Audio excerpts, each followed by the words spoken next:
नमस्कार, आप देख रहे हैं लाइव हिंद न्यूज 24 चैनल। मैं हरिओम सिंह वर्मा को ले चलता हूं उत्तर प्रदेश के नोएडा, जहां मनुवादी नफरती सोच और औरत पर हिंसा के खिलाफ नोएडा एडवा कार्यकर्ताओं ने बैठक कर किया प्रदर्शन।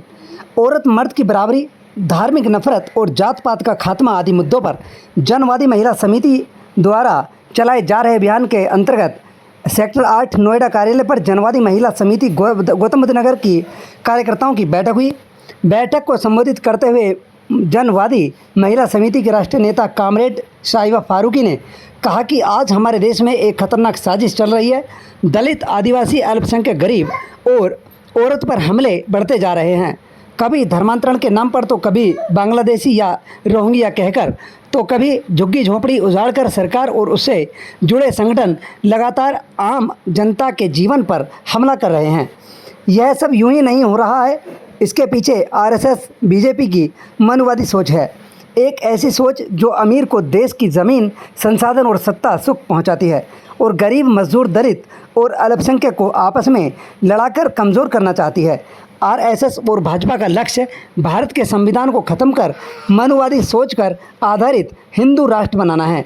उन्होंने बताया कि मनुवादी सोच क्या चाहती है: औरत की मर्द की गुलाम बनाकर रखना, दलित को अछूत बताकर उसके साथ भेदभाव जारी रखना, मुसलमान और ईसाइयों को दोयम दर्जे का नागरिक बना देना, मजदूर की एकता को तोड़कर उन्हें धर्म और जाति में बांट देना, गरीब की बस्तियों को उजाड़कर पूंजीपतियों को ज़मीन सौंप देना। उन्होंने कहा, यह सोच संविधान के खिलाफ है, यह सोच इंसानियत के खिलाफ है, यह सोच बराबरी के सपनों के खिलाफ है। उन्होंने बताया कि जनवादी महिला समिति क्या चाहती है: हर औरत को बराबरी का हक, दलित, अल्पसंख्यक और गरीब को पूरा सम्मान, जात पात और नफरत के जहर का खात्मा, हर मजदूर को काम और सम्मान। बैठक को संबोधित करते हुए जनवादी महिला समिति दिल्ली एनसीआर राज्य अध्यक्ष आशा यादव ने कहा कि बहनों, हमें आरएसएस और भाजपा की नफरत की राजनीति के खिलाफ अब चुप नहीं रह जा सकता।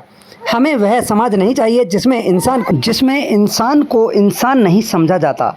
हमें चाहिए बराबरी, सम्मान और इंसाफ का समाज। तो इस अभियान संघर्ष में शामिल हो और औरत को आगे बढ़ने से रोकने वाली सोच को ठुकराए।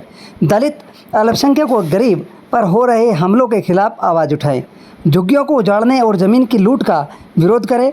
संविधान और लोकतंत्र की हिफाजत करें और हम सब मिलकर एक ऐसा समाज जहां औरत मर्द बराबर हो, हर धर्म, हर जाति के इंसान को पूरा सम्मान मिले और कोई भी भूखा, बेघर या डरा हुआ ना रहे।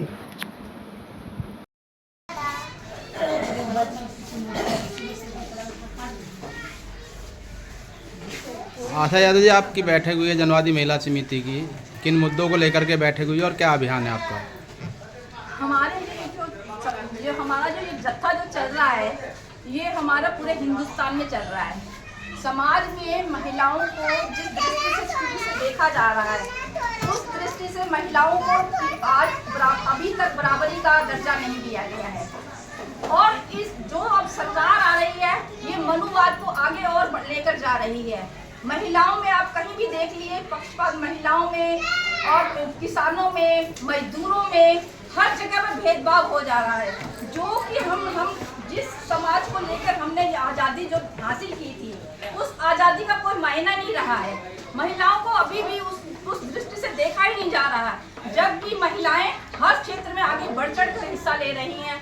अभी भी उनको उसी दृष्टि से देखा जा रहा है कि वो जिस तरीके से मनुवाद विचारधारा को थोपा जा रहा है। मनुवाद विचारधारा पहले से ही चली आ रही है, उसी को आगे बढ़ाकर ये बीजेपी सरकार, ये जो सरकार है, उसका हम विरोध कर रहे हैं। आपने देखा होगा कि महिलाओं के साथ कितनी हिंसा बढ़ती जा रही है और महिलाओं के साथ भेदभाव बढ़ता जा रहा है।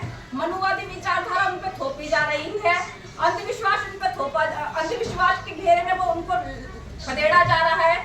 आपने देखा होगा कि महिलाओं के साथ हमेशा अन्याय हुआ है और इसी अन्याय के खिलाफ महिलाएं जत्था लेकर एक ही नारा दी। हमारा ये कहना है कि हर महिला को, हर पुरुष को नागरिकता, सम्मान नागरिकता मिलनी चाहिए।